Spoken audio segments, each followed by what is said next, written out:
Halo guys, selamat pagi. Ketemu lagi dengan saya Yuli. Saya berasal dari Nusa Tenggara Timur dan sekarang tinggal di Taiwan. Ini seperti kemarin video saya itu kan saya menceritakan kan cuma tentang bagaimana kakak saya yang dipukul ya. Dikira saya tidak ada ya.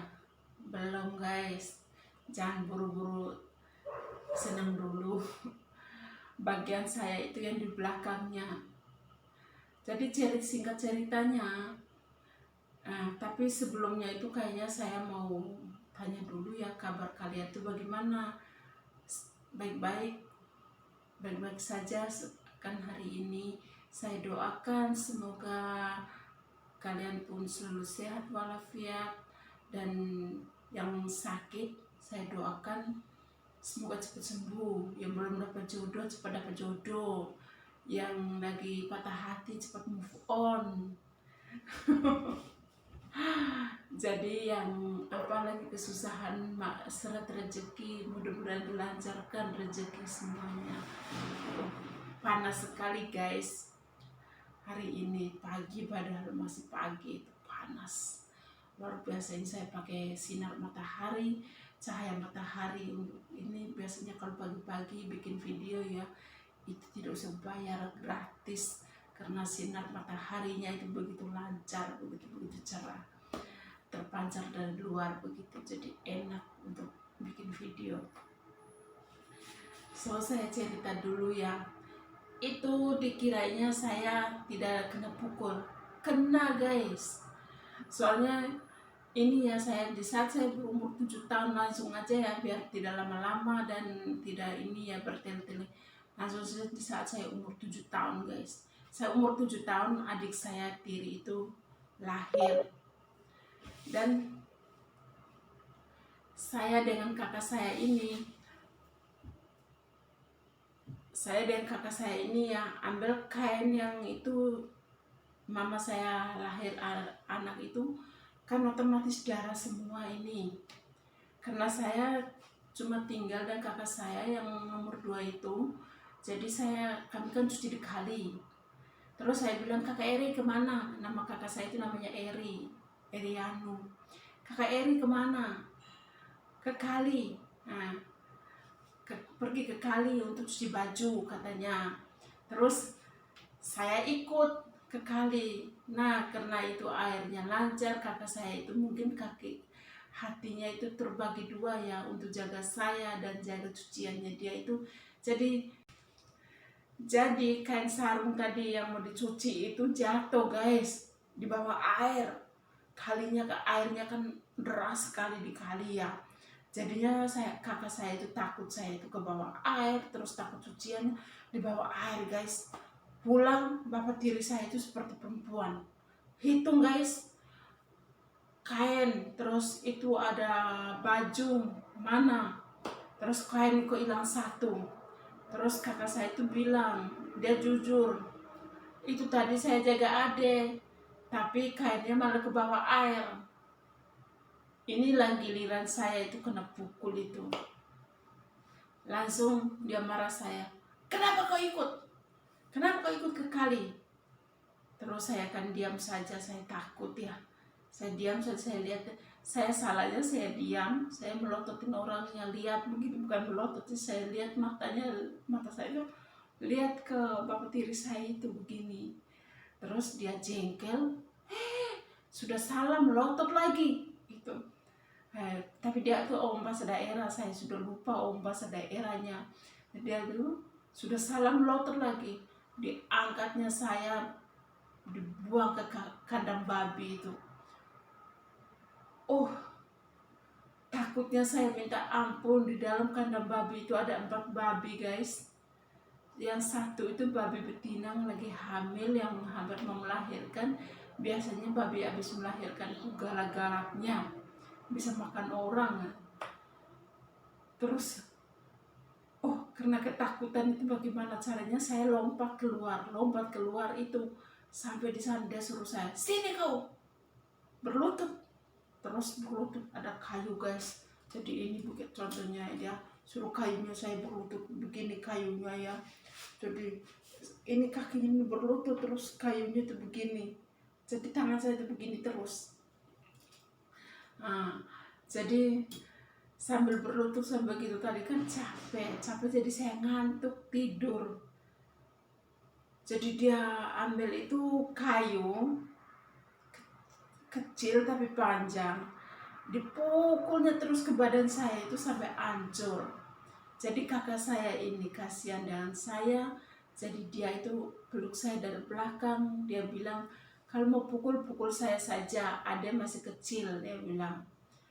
Jadi benaran kakak saya dipukul, dan dia pergi ke sana, dia ambil pisau dan dia langsung gundulin rambut kakak saya itu. Digundulin guys, gara-gara satu sarung itu guys. Jadi gundulin rambut kakak saya. Terus mama saya kan teriak dari luar, dari dalam. Mama saya teriak dari dalam, bikin apa kau? Kalau bahasa Indonesia mereka bahasa daerah, bikin apa kau?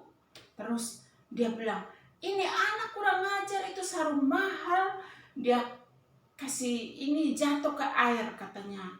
Mama saya suruh masuk kakak saya dengan saya. Saya kira ini dia suruh kami sabar atau mau disayang saya. Tidak, sampai di dalam dipukul lagi sampai 2 kayu kakak saya. Terus saya juga dipukul, tapi tidak sampai habis sih. Karena waktu itu kan saya masih umur 7 tahun ya. Jadi kami berdua sudah dari hari itu neraka dalam rumah itu. Jadi pagi-pagi itu harus masak bubur, harus cuci baju adek. Jadi harus pokoknya macam-macam begitu. Jadi bapak tiri saya itu nanti ya, dia itu lagi bikin pisau sendiri kan, bikin parang sendiri. Nanti dia asap pisau. Sambil asap pisau matanya lihat kita. Tidak tahu yang mau dipotong itu apa, mau dipotong itu kayu atau kita yang mau dipotong itu.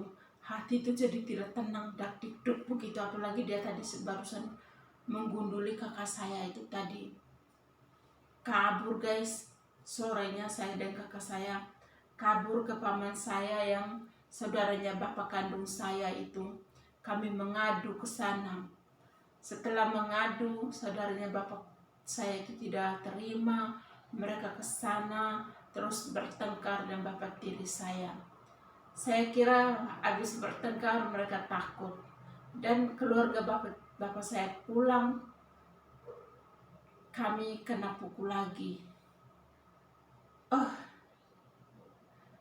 Jadi begitu kejamnya setengah mati. Dan setelah adik saya ini umur 3 tahun, otomatis saya sudah itu 10 tahun ya. Saya sudah 10 tahun nih.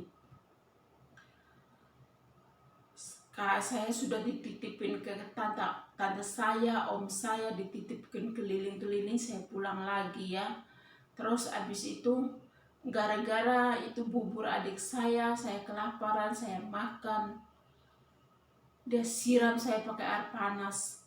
Begitu siram pakai air panas di paha saya melepuh. Paha saya itu melepuh, jadi kepanasan begitu. Dan dia bawa saya ke pohon mangga, saya digantung ke pohon mangga. Dan di situ mama saya mulai tidak sabar lagi dengan bapak tiri saya. Dia mulai marah-marah dengan bapak tiri saya. Dia mulai bertengkar gara-gara saya. Dia tidak mau saya digantung begitu rupa. Terus bapak tiri saya bilang, digantung biar saja, jangan kasih turun. Siapa yang kasih turun saya bunuh, katanya. Mama saya pun tidak mau tahu. Dia kasih turun saya dari pohon mangga, dan dia kasih mandi saya. Terus itu dia kasih mandi saya, kasih saya pakai baju walaupun baju jelek ya.